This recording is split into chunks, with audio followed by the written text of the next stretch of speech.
You're listening to the Author Stories Podcast, bringing you the story behind the stories and the storytellers. Margaret White, Terry Brooks, Sheena Kamal, Matthew Quick, JT Ellison, Walt D. Williams, Brad Thor, Corey Dr. O, Brandon Sanderson, Robin Hahn, Ernest Klein, Jim Butcher, Charlene Harris. Visit hankgarner.com for archives of all the shows. Today's guest is Andrew Grant. Go to hankgarner.com. You can find archives of all the shows, and you can subscribe there so you never miss an episode. I want to thank our sponsors today who make this show possible, and not only do they make the show possible, but they are doing amazing things. I want you to go visit M.G. Herron and check out his brand new book called The Translocator. You can find it at mgherron.com/ASP, ASP for Author Stories Podcast. A revolutionary quantum teleportation device promises to bring humanity one step closer to the stars until it fails spectacularly. Archaeologist Eliana Fisk is ripped from Earth while the whole world watches. She lands on a strange new world inhabited by a lost tribe of ancient Mayans. Meeting them, getting first-hand exposure to age-old customs and rituals, it seems like an archaeologist's dream. But what if their rituals have a darker meaning? What if the God these people pray to is no God at all? And how in the world will she ever get back home? Thus begins a pulse-pounding race against time that hurls Eliana into the great unknown, revealing ancient technologies and marvelous mysteries more outlandish than she ever imagined. The Translocator is an action-packed sci-fi thriller perfect for fans of Stargate, the Atlantis Gene, and other archaeology-inspired science fiction adventures. mgherron.com/ASP.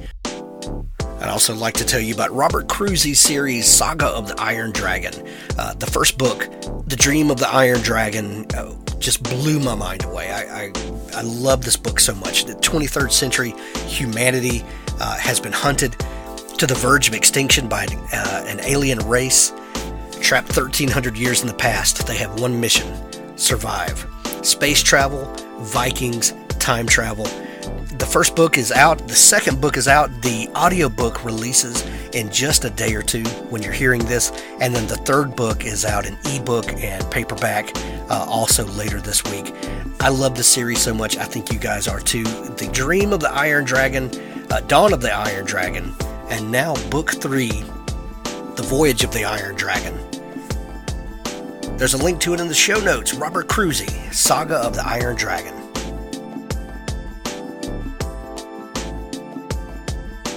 Well, thanks for joining me again for the Author Stories Podcast, where I bring you the story behind the stories and the storytellers. Today, I'm really excited to have Andrew Grant on the show with me today. When you are listening to this show, he has a brand new book out. It's called Invisible. I've had an early release copy of it. This book is fantastic, guys. If you are looking for a mystery thriller to kick off your 2019, this is the book to start with. Andrew, welcome to the show. Well, thank you, Hank. It's a pleasure to be here, and thank you so much for those kind words about the book. I really appreciate it. Oh, it's an exceptional book. I'm really excited. I've read a couple of your previous books, and I'm excited to see that you're starting a new series. So yeah, lots of great stuff to talk about. But before we get into that, we begin each show with the same question, and that question is, what is your first memory of wanting to be a writer or storyteller? Well, that's a really good question. It's hard to pin that down. What I would say is it took a long time before I really realized that I wanted to be a writer, but I've been fascinated with telling stories my whole life. You know, right back to when I was a little kid, I was constantly telling stories, and typically if we were going on a long car journey, and given that I grew up in the UK, if it was a long car journey, it was normally due to congestion rather than how far you can go. But, I'd be driving along with my parents. It would be the days before you had seatbelts in the back of the car. So I'd be standing there between the two back seats talking to them. The two front seats talking to them. And I'd always start off with something from real life, something that had happened at grade school or playing with my friends outside or something. And my parents years later, they let on that they knew that I was spinning off into story mode, because I'd always say, and then suddenly, and then launch into some, crazy realm of fantasy. So right from being a little kid, I love telling stories. It served me well throughout school. If my homework was late or I hadn't done an assignment, I could generally get myself out of trouble by just thinking up something crazy enough to use as an excuse. And that really lasted through until when I was at college. I ended up doing a degree in English literature and drama, and the drama side of it just really grabbed me, because if to my way of thinking, there's nothing more real about telling a story than in the theatre, because you're not reading about it at third hand. You got people standing right in front of you, telling you the story and acting out the story. So I was really grabbed by theatre, and after I finished my degree, I went on with some friends and we formed our own theatre company, which we ran for a couple of years. So really, the storytelling that I loved, it was all about theatre. But then, after a little while, trying to run a small independent theatre company that nobody's heard of, it's a lot of fun, and you get a lot out of it artistically, but boy, do you end up broke. So I decided to do something about it. I thought I would get a real job for a change and try to repair the hole in my bank account. It was only supposed to be a temporary thing.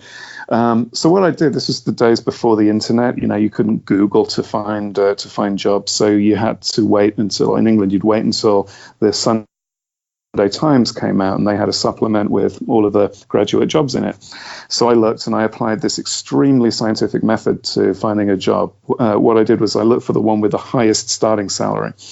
And I applied for that one. I mean, that was more a reflection of the hole in my bank account than anything else. So I applied for that, and I was fortunate enough to get it. And it was a job in telecommunications, which was supposed to be this short-term fix to being broke, but it morphed into this kind of 15-year-long nightmare. So during the time that I had this job, I would be on the road a lot. So it made it really hard to go to the theatre, because I was never sure whether I could commit to getting tickets. If I bought them, I'd inevitably miss the show. If I didn't buy them, it turned out I could have gone, and then it was too late. So just naturally, over the course of those years, I just read more and more and went to the theatre less and less. And, as you read, in a way, writing is a sort of ultimate extension of reading. It's in a way, it's just a sort of more self-indulgent way of reading, because you get to decide what happens. And I think the thing that got me, the day that the fatal itch that had to be scratched took hold, was I was reading a particular book. It was a thriller. It was fantastic. It started off magnificently. It was just amazing. One of those books that you'd watch while your house burnt down, because you just had to read this book instead of making call it right. But when I got to the end, it was terrible, and I caught myself thinking, well, why did he do it like that? Why didn't he have this happen? Why didn't he have that happen? Why didn't this character do this thing? And then, from that moment, I was hooked. From then on, I knew at some point that I was going to have to start at least trying to write books for myself. Had no idea whether it would work, but I got caught up in that. Well, I got caught up by two cliches. I'm a massive lover of cliches, and one of them is better to have loved and lost than never loved at all. So right. Convert that into right and lost. But I thought at least I'll try it. And the other thing was, I heard somebody say once that the saddest words in the English language are "what if," and I thought, I do not want to get to the end of my career and be ready to retire and look back and say, well, what if I tried writing instead? I thought I've at least got to try it and see if I can do it. So, fortunately so far I'm hanging in. So, I'm very glad I made that decision. I'm a huge lover of these kind of sappy cliches as well, and the what if thing has propelled me in so many directions that I never thought my life would take me. But I feel the same way, that the worst thing ever would be to end up at the end of your life and think of all of the wasted opportunities or just things that you never tried. I completely understand that line of thinking. I've I've interviewed a lot of authors, and they're usually I believe that the storytelling gene is there in people, and sometimes theater is a great expression of that, and for a lot of people it is, and there's definitely this symbiosis. There's a connection between theater actors, writers, directors, and fiction writers. There's a lot of frustrated actors that then go on to write fiction, I think, or frustrated directors, and writing fiction seems to be a great outlet for that. Maybe because the writer has complete control, and maybe that's one aspect. But there are usually one of two situations that motivate people to act on that desire to write, and sometimes it's reading a book and being completely motivated by that book, that you're kind of bitten by the bug, and you're just so excited for how the story is, you want to do it yourself. And the other side of the coin is that, oh my gosh, I could do better than this. And it sounds like you had a bit of both, that you were really excited by this book, but the ending really let you down. It's a crazy thing to think, I'm holding this published book in my hand, and I think I can do better than this. Was that how long was it before you started working on your own story after that moment of? It wasn't very long. I started pretty much straight away, but it took quite a long time from there to being able to do it for a living, because what I originally thought, I decided, well, the smart thing to do, because when you write your first book, if it's fiction, you nearly always have to do what they call write it on spec. You have to finish the book and then try to sell it. So I thought, that's a risky business if you don't have any other income, if you're just writing this book and not getting paid for it, and may never get paid for it. So I thought the smart thing to do will be to try to do the two things in parallel. Keep going with my day job and write what's going to be my first book in my spare time. But the problem was, much as I tried, I just couldn't make any progress, because I'd start to build up some momentum with the book, then I'd get sent away on some work thing for a week, and by the time I came back, I'd have forgotten where I was, what the characters were doing, why they, and I was getting nowhere. I was just spinning my wheels. So I really had to pick between the two. Do I just focus entirely back on the day job, or do I really commit to trying to be a writer? So in the end, I decided I'm going to commit. And the only snag that I had was that the company I worked for was going through a program of it was letting a lot of people go, and it was paying severance packages to a lot of these people. So I thought, this is genius. You can either get paid to work, or you can get paid not to work. So I want option B. But the snag was the part of the company I worked in, as luck would have it, I was in the one division that wasn't offering severance packages, because that one division was doing okay at the time. So I tried everything. I tried to get transferred to another division, but they wouldn't let you go to one where you could get a severance package. If you wanted to leave, you just had to walk away, which I didn't want to do. So it took a while. And actually, funnily enough, it was one of the most successful periods in my career, because I thought, what I'll do is I'll make such a nuisance of myself that these guys get so sick of me that they just think it's going to be easy just to give him some money and let him leave. So every time the top management came, if there was some problem they wanted to discuss, I just came up with the most ridiculous ideas I could think of, the stupidest suggestions, the craziest schemes.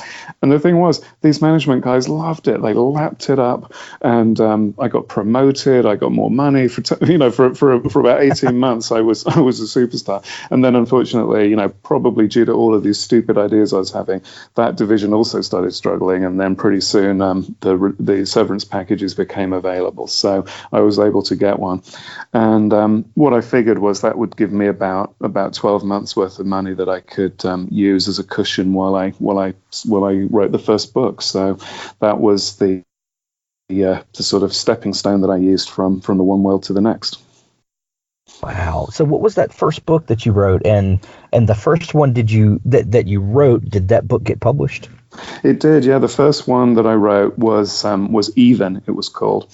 I guess, publishing, the wheels move relatively slow. So I guess what happened was I left that job in the end of June 2006, and I figured I would have a year or so's worth of money, but I managed to squeeze it out a little longer because I did get the book written within the first year.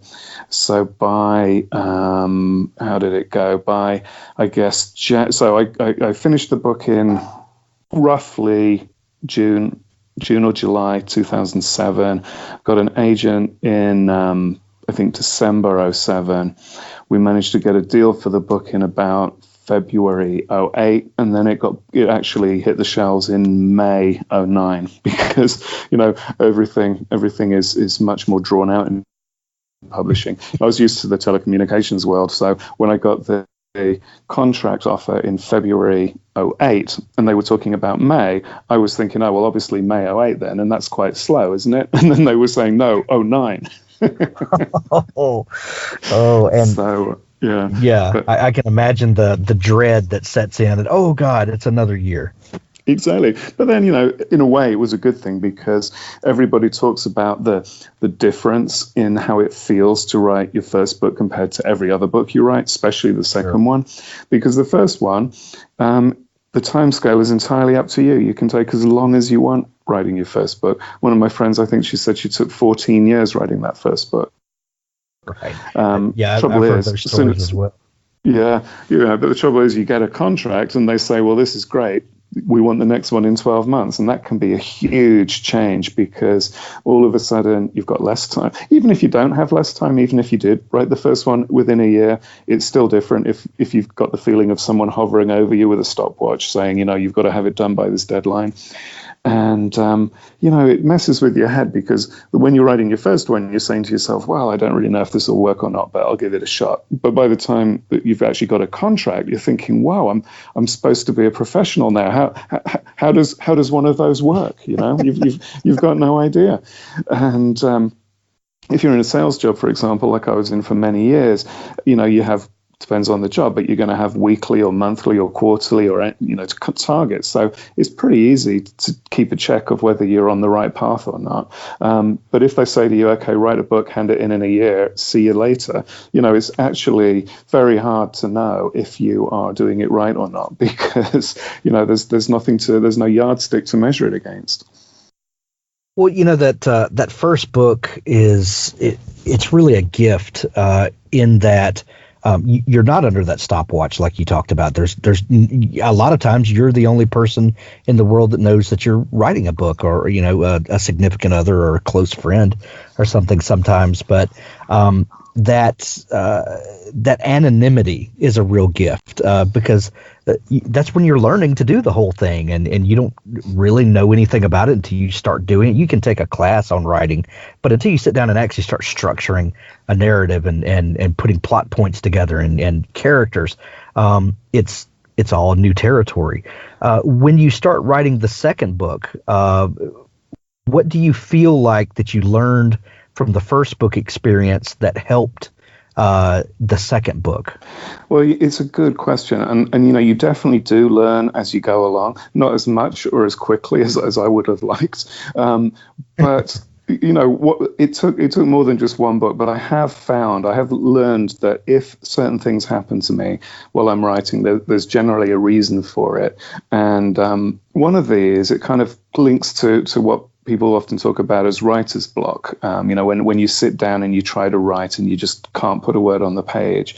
And one thing happened to me when I was writing my first book that came in very useful for the second one and onwards, which was that I was getting ready to write a scene. It's really nice if you finish one day knowing what you're going to do the next, because the blank page is very intimidating. So if you know what you're going to do, it's great.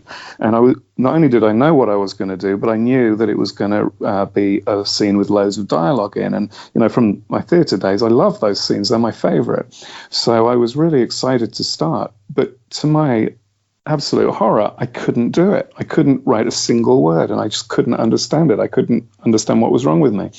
And I strained and struggled and got really mad and frustrated. And in the end, after hours of doing this, I just thought, right, forget it. It's just not happening. I'll just go and make a cup of coffee. So when I wasn't thinking about it deliberately, the explanation pinged into the back of my head. It was that this scene of dialogue was supposed to take place on the phone. The hero was going to be calling someone on his cell phone. And 2 or 3 days earlier, I'd written a scene where there was like an action scene with some fighting, and he'd lost his cell phone. So it was impossible for that scene to take place the way I was conceiving it, because he didn't have a phone to make the phone call on. So that penny dropped. I just, had a very quick bit of explanation about him getting another phone, and then it started to flow again. So what I've realized is, if I find myself in that position where for some reason I can't write a single word, rather than to get mad with myself about it, I try to say, okay, it's probably just this subconscious safety net kicking in and saying, you're about to go down the wrong route here. So stop, look back. There's a mistake. You've just got to find it. And that's bailed me out of trouble several times since then. And I guess that's probably the most useful lesson I learned doing that first book. You talked about reading that thriller book that motivated you to try your hand at it. Had you been a fan of the genre before that? Have you been a lifelong student of mysteries, thrillers, or is this something that you just became fascinated with?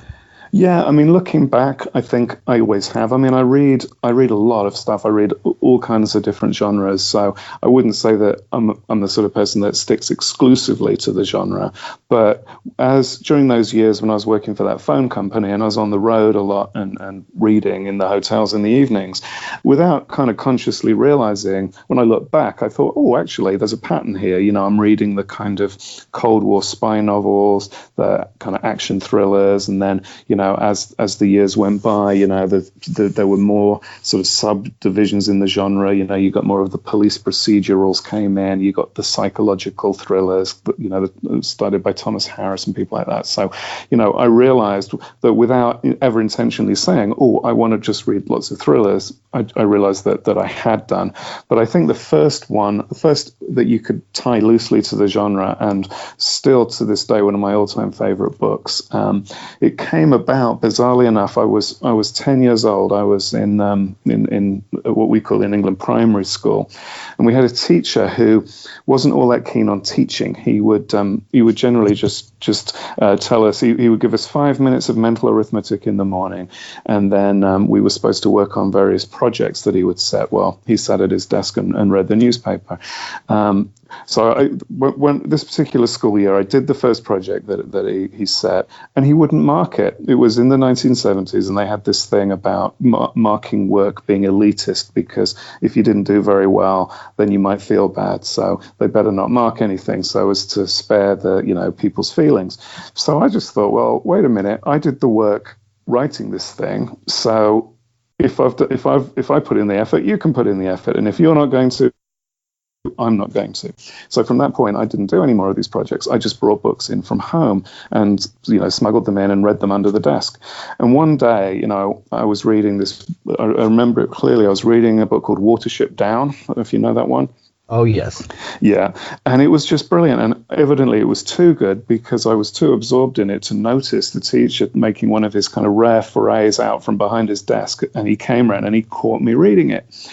And he sort of dragged it out from under the desk where I was hiding it and held it up. And he was saying, you're reading this. You think you're a good reader because you can read this. Well, you should. And I remember his words. He said, unless you can go to any bookshelf and pick up any book and read it without thinking, you can't call yourself a good reader.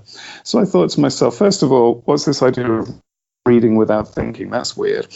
But then more than that, even when I was a kid, and still to this day, if I perceive something as a challenge, my first instinct is, right, well, we'll see about that.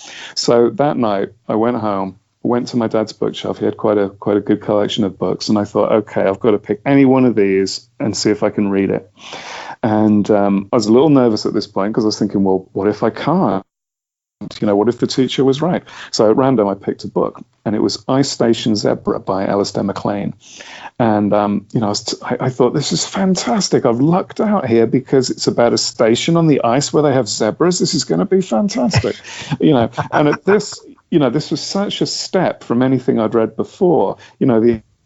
The idea that you have an unreliable narrator who's just lying to you right and left, and everybody is tricking everybody else. You can't believe anything you read. You've got to work it out for yourself. All this cool, it's kind of old hat now, but cool gadgetry like nuclear submarines and satellites, and I don't think the guy meant it in this way, but he absolutely transformed my life that day by just throwing down that gauntlet. And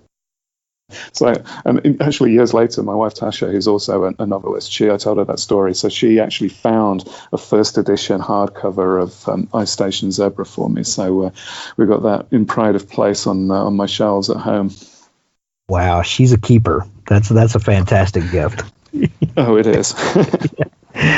Oh man. So you're coming up on your 10th year of publishing then.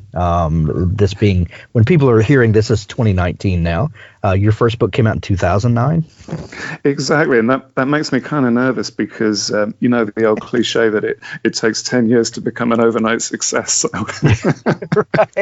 right, exactly. Up to this point, I've had an excuse. I could say, well, it's only been 9 years, but. Well, after reading this book, if any book will make you an overnight success, air quotes that I'm doing here, this is the book to do it for sure. It's a fantastic read. How do you feel that the genre has or the publishing in the genre has changed over the last decade? It seems to me, I'm trying to remember what books were big and popular at the time, but there are a lot of Cold War thrillers, like spy thrillers that you were talking about.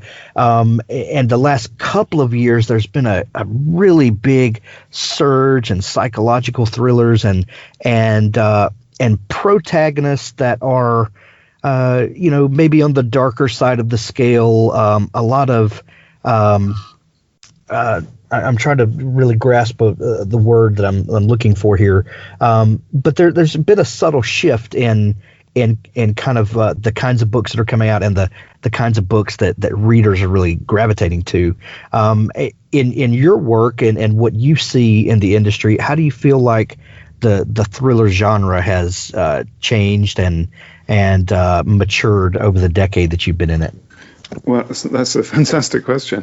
I guess what I'd say is that I would see the thriller as an entity operating kind of on two levels, and within the market, on one level, I think things haven't changed much, which is that if you strip away the detail and just look at the principle of what they do, I think thrillers are all about providing an element of escapism for people who have frustrating everyday lives on a micro level at work or with their family, on a macro level with the world they live in, whatever the current problem is, whether it's the Cold War, whether it's terrorism, whether it's the state of politics, whatever it might be. People have these things in their lives that are kind of, bearing down on them like dark, wet blankets. So one thing the thriller does is it enables you to crawl out from under there into a much nicer a place that, even though it mirrors some of the horrible details, ultimately right prevails over wrong, even if it's just on the pages of a book rather than in real life. You can start to live in a world where even if rules get broken, even if not everything is quite right and there's a bit of broken glass to sweep up, at the end of it, essentially the good guys win, the bad guys lose. So I think in principle, thrillers have stayed the same. They've stayed on that path. I think the difference is thrillers sort of have to be rooted in today in order to rooted in real life in order to then give you a jumping off point into this escapism. And the thing that roots our everyday lives has changed somewhat over the last decade. You mentioned the Cold War, that was coming to an end, so it was no longer quite the fertile bank of material that it had been. You then morphed into the kind of terrorism, the war on terror, ISIS, all of these guys for a while. And then, as you say, it almost became more personal with the psychological side, the more, the not knowing who you can trust in your own family, in your own circle of friends and so on. So, the detail part, the part that gives you that jumping off point, has changed definitely. Right. And the more personal focus on the thriller is exactly what I was hoping that you were going to bring us to, because your new book Invisible, we meet Paul McGrath, is the focus of the story. Tell us about Paul. Where did he come from for you? And tell us where we find him in the beginning of the story. Well, thank you. Yeah, I mean, I've had such a blast writing about Paul McGrath. And where he came from really was, in some ways, it was a reflection on what I was writing previously. My last 3 books had featured a police detective in Birmingham, Alabama, and I really enjoyed writing those books. And I think that the character had some really interesting aspects to him. But the thing was that as a police detective, the kind of things he was going to be involved with and the kind of ways that he could approach them were somewhat set. So it struck me that over the last few years, there's been a bit of a shift in society. It felt to me like it was time for a new kind of hero. A kind of hero who stood up for the little guy much more than had been done before. We're in a time where you can have a corporate banker who steals billions of dollars, who gets away with a slap on the wrist, and you get a guy who cheats on his social security and he's in jail for the rest of his life. So I felt that there's some really interesting moral considerations there, because what can be legal isn't necessarily the same as what can be right. So that was the sort of original concept for coming up with Paul McGrath's character. And what I ended up doing was deciding that it would be really fascinating to have a guy who had a sort of fly-on-the-wall view of the legal system as it operated. So he would see when a case went south because there was a misstep in the procedure, or some evidence was tainted, or a juror changed their view, or a witness changed their testimony. Things that, if you were simply looking at it in terms of has the legal procedure been followed, nothing was done wrong. But if you take a step back and look at it in a more kind of human context and say, well, is it right that this guy was punished, or is it right that this guy wasn't punished? That's a whole different aspect. And I think if you go back to what I was saying about thrillers playing this role of providing a very kind of satisfying world in which you see somebody come in and put wrongs right, I thought there was an opportunity there for a new hero to do that. So the idea with Paul McGrath is that Paul grew up not knowing his mother because she'd died when he was very young. He was raised by his father, but his father was a very successful businessman, but also a passionate pacifist. So he wanted Paul to join him in the family business. So Paul, as a teenager, his way of rebelling against his pacifist businessman father was to join the army. And he became an extremely successful military intelligence operative. And in fact, Invisible opens with a scene. It actually turns out to be Paul's last mission in the army. He's in Istanbul, Turkey, doing something involving some Iranian military and some nuclear secrets. So he's off on his final mission, and he's very, very successful. But it's nagged at him that he left things in such a bad way with his father. So his tour of duty comes to an end. He goes back to New York to put things right with his father, and finds that his father not only is dead, but died under mysterious circumstances. And the person who the police thought were responsible got away his trial ended up in a mistrial due to some evidence disappearing. So Paul decides to go undercover to find out what happened to his father. And he has this arsenal of skills from his time in military intelligence. So he decides that the answers must lie somewhere in the courthouse. So he gets a job there as a janitor, because as a janitor he can go anywhere, he can look at anything, he sees everybody, but no one notices him because he's just the guy in the corner with the mop and the bucket. So I thought the very job that he has is a great metaphor for what he's going to be doing, which is the guy that nobody sees, but who sees everything and who stands up for the little guy and sweeps up the mess when things fall through the cracks in the system. Well, the idea that in the world that we live in today, where legality and morality are not always the same thing, and you kind of alluded to that earlier, the things that people can get away with are not necessarily right, and the idea that we want someone who can come in and bring true justice. I think that resonates with all of us, and that's kind of the reason that we resonate with characters, like a Jack Reacher is. We have this idea of someone who comes in and cleans things up. But the difference in a character like Reacher and Paul McGrath is that we get to emotionally care about Paul McGrath and his journey, that we don't get to with a Jack Reacher, who's just kind of a wandering drifter that we never get to the core of who he is. And that's one thing I love about this book is that immediately you give us something to hold on to, where McGrath is not just the guy that comes in and cleans up town and then goes to the next one, the wandering drifter. He kind of becomes one of us, and I think that helps us to care more about this character and his journey and his search for justice. Well, thank you. That's exactly what I was hoping for. And, because he is on the trail of, because he's trying to uncover what happened in his father's case, it's essential for him that no one knows that it's him that's doing these things. So he sees something that's unjust happening to somebody around him, and he steps in and does something about it. He's not doing it for glory. He's not doing it for a reward.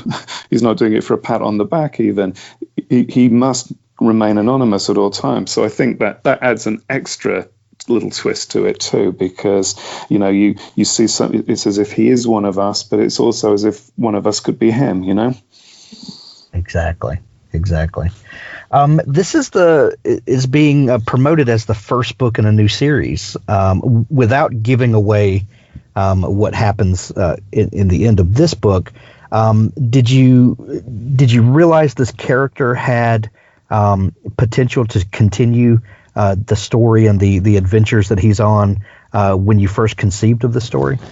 Well, I certainly hoped that he had. My goal was to come up with a hero that would resonate with people and that they wanted to read more about.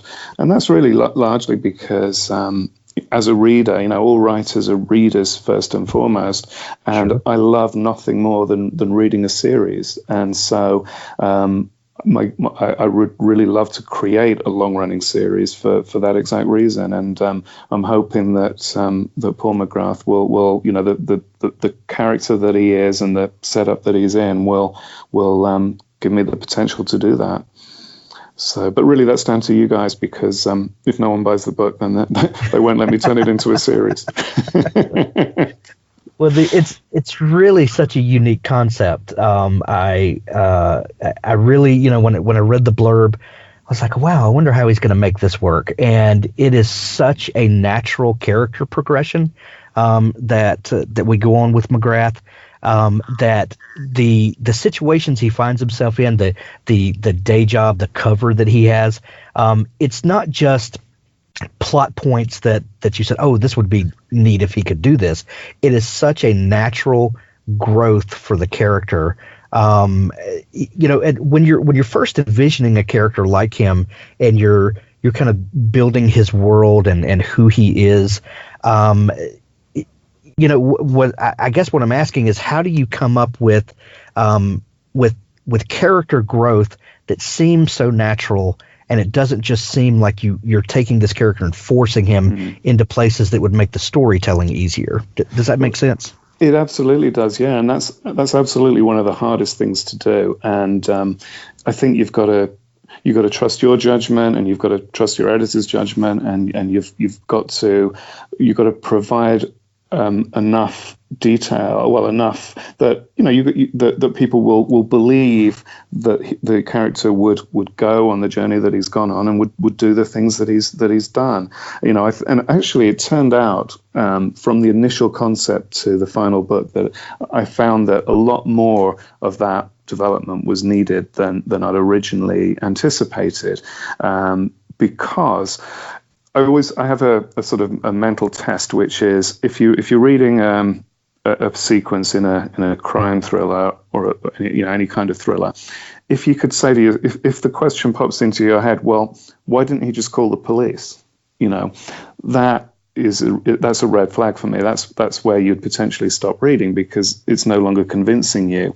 There was a fantastic example of this. It was done in a comic way. I don't know if you ever. There were two. I think there might be a third one coming out called Johnny English, with Rowan Atkinson, sort of lampooning the James Bond type movies. I don't know if you ever saw. In Johnny English 2, there was a scene where they're in Hong Kong or somewhere.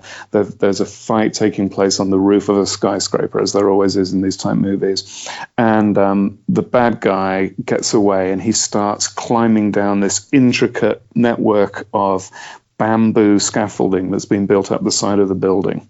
Incredibly dangerous, pieces of falling on. So, what they do in a normal. One of these in a normal movie, then the hero would start down after the other guy and chase him down this dangerous bamboo scaffolding. But in Johnny English 2, what he does is he looks over, he sees the guy scrambling on the scaffolding, so he just strolls across to the elevator, gets in, hits the button for ground, rides down nice and calm, pops out just in time to grab the guy as he reaches the ground, And that is a beautiful visual example of, if you're writing a book and there's some much easier, much safer, much more logical thing for the hero to do, why wouldn't he have done it? So you have to construct it in such a way that the reader will believe in the choices and the decisions. And they can be emotional, they can be emotionally driven. It could just be that someone's at the end of their tether and does something stupid anyway, even though, but you have to believe that that person in that situation would do it. So what I ended up doing was putting in a lot more time and effort on the parts in the book where you see Paul moving from his life in the military to his new civilian life. There are examples where he comes across things that he can see are wrong or suspects are wrong. So he has a contact at the police. So he goes and he reports all of these things, like you're supposed to do. And, perhaps almost in a sort of naive way, because he's been in the army ever since he was 18. He's never really lived as a civilian adult at all in his whole life. He almost as a sort of childlike way thinks, well, you see something wrong, you tell the police, they take care of it. And it turns out, well, actually they're not going to take care of it, because these are detectives, they have specific cases to investigate. They're not interested in this nonsense that this weird guy who's just out of the army is bringing to them. So gradually it gets to the point where, and there's a particular episode that I don't want to go into too much detail about, that takes place at the courthouse, that really leads him to believe, well, okay, in this new world, clearly, if there's a problem and you want it taken care of, you've just got to take care of it yourself.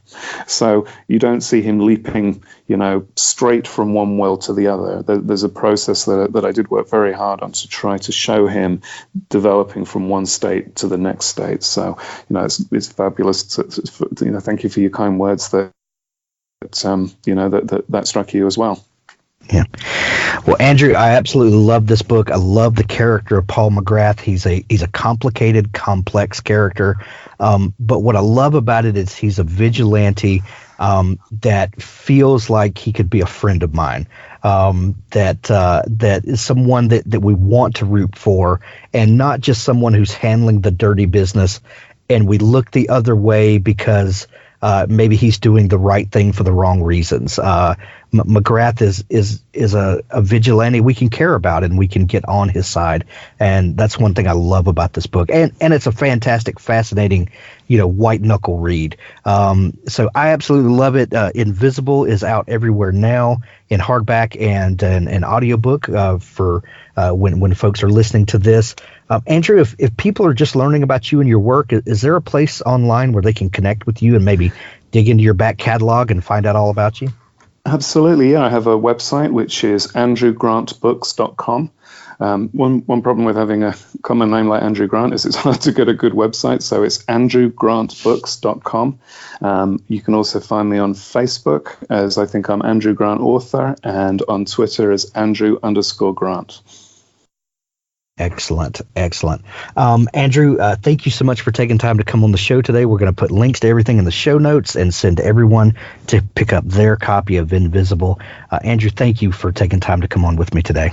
Well, thank you, Hank. It's been an absolute pleasure. Thank you. Thanks for listening to the Author Stories podcast. You can find archives of all of the shows at hankgarner.com, and when you're there, please subscribe. Up next is an audiobook clip from Richard Gleaves' The Jason Crane series. I'm melting, cried Joey. Take the picture already. He stood with one arm around the bronze waist of the bewitched tribute statue, Samantha Stevens, riding a broom across a crescent moon. Jason tried in vain to frame the shot without any tourists in it, but that was impossible. From all points of the compass, a merry horde had arrived for Salem's 2-day summer psychic fair. All the commuter trains had burst open, like cornucopias filled beyond capacity, spilling endless fruits and nuts onto the red brick sidewalks of Essex Street. A vampiress in lavender shorts and feathered boots sold maple chocolate walnut fudge in front of the Witch City tattoo parlor. A near-naked gypsy in purple-green veils danced with a pheasant in her arms around a plug-in Hanukkah menorah. A fat man in a fetching blue jeans dress sold amethyst and citrine charm bracelets in front of Medusa Cafe, but his stand got knocked over by a one-armed crone driving a mobility scooter who sang "Choo-choo" as she passed, her stump on the wheel, her lipstick ghastly, her gnarled right hand raised in trailing plumes of noxious cigarette smoke. Chewbacca leapt out of her way and slapped sparks from his fur. He gave a disgruntled growl before going back to playing Summer Lovin' on his ukulele. The old one-armed dervish drove off, choo-choo, parting a crowd of wanderers, slack-jawed tourists with camera straps tight across their bellies, yellow-vested police on segways, elderly rollerbladers, face-painted infants and harried parents, and college girls. So many hot, hysterical college girls that you'd think somebody had napalmed a sorority house. Jason, are you deaf? Sorry. Jason raised the phone and took the shot. Joey inspected the photo and nodded in approval. Your turn. No, thanks. Do it, Shaggy. Don't make me hex you. Jason gave in and traded places. He put an arm around Samantha's metal back. Her bronze body had flushed in the afternoon sun, warm through his glove, but her eyes were weary. No, downright creepy. And her smile was forced, like a Disneyland princess who'd had her toe stomped. Say chowder, cried Joey, who'd been practicing his New England accent all morning. Come on, man. Say chowder. Fine, chowder. Joey got the shot, and Jason surrendered Samantha to a chubby kid wearing a Gandalf beard who climbed up to worship her bronze bosom.